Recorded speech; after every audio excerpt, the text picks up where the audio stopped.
નમસ્તે મિત્રો, શું તમે તમારા બાળક માટે એડમિશન લેવા જઈ રહ્યા છો? શું તમે એડમિશન માટે સ્કૂલની મુલાકાત કરવા જઈ રહ્યા છો? તો આ વિડીયો ખાસ તમારા માટે જ છે. આ વિડીયોમાં આપણે જોઈશું કે જ્યારે તમે એક જવાબદાર વાલી તરીકે એડમિશન માટે સ્કૂલ પસંદ કરો અને એની મુલાકાત લો ત્યારે કઈ બાબતો પર ખાસ ધ્યાન આપવું જોઈએ, અને અંતમાં આપને એક મહત્વપૂર્ણ ટિપ્સ આપવાનો છે, માટે વિડીયો અંત સુધી ખાસ જુઓ. જો તમે અમારા ચેનલ પર નવા હોય તો ચેનલને સબસ્ક્રાઇબ કરી લો. એડમિશન લેતી વખતે માત્ર સ્કૂલનું બિલ્ડિંગ જોઈને અંજાઈ જવાની જરૂર નથી. જ્યારે તમે સ્કૂલની મુલાકાતે જાઓ છો ત્યારે માત્ર તેની ફી કે રિઝલ્ટ જ નહીં, પણ બીજી ઘણી ઝીણી બાબતો જોવી જોઈએ. એક વાલી તરીકે તમારે કઈ બાબતોની તપાસ કરવી જોઈએ? ચાલો હું તમને જણાવું કે તમારે સ્કૂલ મેનેજમેન્ટને કયા પ્રશ્ન પૂછવા જોઈએ. સૌથી પહેલાં જોઈએ શિક્ષકોની ગુણવત્તા, એટલે કે ક્વોલિટી ઓફ ટીચર્સ. કોઈ પણ સ્કૂલ તેના શિક્ષકોથી બને છે, બિલ્ડિંગથી નહીં. તમારે પૂછવું જોઈએ કે શું શિક્ષકો કાયમી એટલે કે પરમનન્ટ છે કે વારંવાર બદલાયા કરે છે. તમે ખાસ તપાસો કે શિક્ષકોનું ક્વોલિફિકેશન શું છે. શું તેઓ પ્રેક્ટિકલ રીતે ભણવામાં સક્ષમ છે? જો ક્લાસમાં શિક્ષકો અને વિદ્યાર્થી વચ્ચેનો રેશિયો, ટીચર સ્ટુડન્ટ રેશિયો 1:30 ઓછો, એટલે કે એક શિક્ષક 30 કરતાં ઓછા બાળકોને ભણાવે છે, તો તે શ્રેષ્ઠ ગણાય. હવે જાણીએ ઇન્ફ્રાસ્ટ્રક્ચર અને સેફટી, એટલે કે ઇન્ફ્રાસ્ટ્રક્ચર અને સેફટી વિશે. બાળકોની સુરક્ષા સૌથી પહેલી પ્રાથમિકતા હોવી જ જોઈએ. તમારે ચોક્કસ તપાસવું જોઈએ કે શું આખી સ્કૂલ અને ક્લાસરૂમ સીસીટીવીથી સજ્જ છે? શું સ્કૂલ પાસે વેલિડ ફાયર સેફટી સર્ટિફિકેટ છે? વોશરૂમ અને પીવાના પાણીની સુવિધા કેટલી ચોખ્ખી છે? શું બાળકોને રમવા માટે પૂરતું મેદાન છે? માત્ર ઇન્ડોર ગેમ્સ પૂરતી નથી. હવે જોઈએ ટ્રાન્સપોર્ટેશન સુવિધા, એટલે કે ટ્રાન્સપોર્ટેશન વિશે.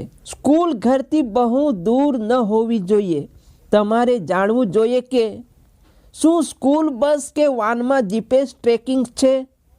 શું બસમાં લેડી એટેન્ડન્ટ હાજર હોય છે? ટ્રાવેલિંગનો સમય 1 કલાકથી વધુ ન થાય તે જોવું જોઈએ, નહીં તો બાળક થાકી જશે. હવે વાત કરીએ એક્સ્ટ્રા કરિક્યુલર એક્ટિવિટીઝ વિશે. આજના જમાનામાં માત્ર ભણતર પૂરતું નથી. તમે ખાસ જાણો કે શું સ્કૂલમાં સ્પોર્ટ્સ, મ્યુઝિક, ડાન્સ, કોડિંગ કે સ્પીકિંગના ક્લાસ થાય છે? શું સ્કૂલ લાઇબ્રેરીમાં ઇતર વાંચન માટે પુસ્તકો ઉપલબ્ધ છે? શું વર્ષ દરમિયાન સ્ટેજ પરફોર્મન્સની તકો મળે છે?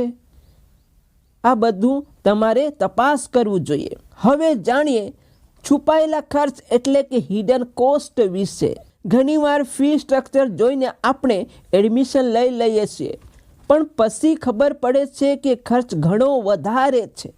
તમારે એડમિશન લેતા પહેલાં પૂછવું જોઈએ કે પુસ્તકો અને યુનિફોર્મ ક્યાંથી લેવાના છે? શું ફરજિયાત સ્કૂલમાંથી જ લેવા પડે છે? એન્યુઅલ ફંક્શન, પિકનિક, સ્પોર્ટ્સ ડેના નામે અલગથી કેટલા પૈસા લેવામાં આવે છે? શું દર વર્ષે ફીમાં ઘરકામ વધારો કરવામાં આવે છે? તો એ આપણે ખાસ જોવું જોઈએ. હવે જાણીએ પેરેન્ટ સ્કૂલ કમ્યુનિકેશન વિશે. બાળકના શિક્ષણની ગુણવત્તા માટે સ્કૂલ અને વાલીનો સંવાદ પણ મહત્વનો ભાગ ભજવે છે. દરેક વાલી પૂછી શકે છે કે સ્કૂલ વાલીઓ સાથે કેવી રીતે વાતચીત કરે છે. કોઈ એપ છે કે ડાયરી? શું વર્ષમાં પૂરતી પીટીએમ, એટલે કે પેરેન્ટ ટીચર મીટિંગ ગોઠવાય છે? જો બાળકને કોઈ સમસ્યા હોય તો પ્રિન્સિપલ કે ટીચરને મળવું કેટલું સરળ છે? આ રહ્યા આપણા ખાસ પ્રશ્નો. ઘણા પ્રશ્નોના ઉત્તર તમને મળી જશે, અને કેટલાક એવા પ્રશ્નો હોય કે ઉત્તર ના પણ મળે તો વધારે નિરાશ થવાની જરૂર નથી. એક વાત યાદ રાખો, જે સ્કૂલ જાહેરાત પાછળ વધુ ખર્ચ કરે છે એ જ શ્રેષ્ઠ હોય એવું જરૂરી નથી. ઘણી એવી સ્કૂલ હોય છે કે જે જાહેરાત વધારે કરતી નથી, પણ બાળકો માટે શ્રેષ્ઠ સ્કૂલ હોય છે.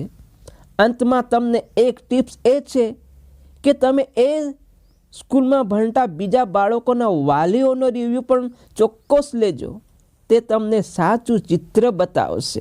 હવે તમે કહો, આ વિડીયો કેવો લાગ્યો? એક લાઈક કરી દો. બીજા વાલી સાથે પણ જરૂર શેર કરો.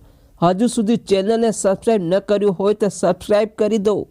તમારો એવો કયો પ્રશ્ન છે જેના વિશે મૂંઝવણ છે? કમેન્ટમાં જરૂર બતાવો. ફરી જલ્દી મળીશું એક નવા ટોપિક અને નવા વિડીયો સાથે. Thank you. જય હિન્દ, જય જય ગરવી ગુજરાત.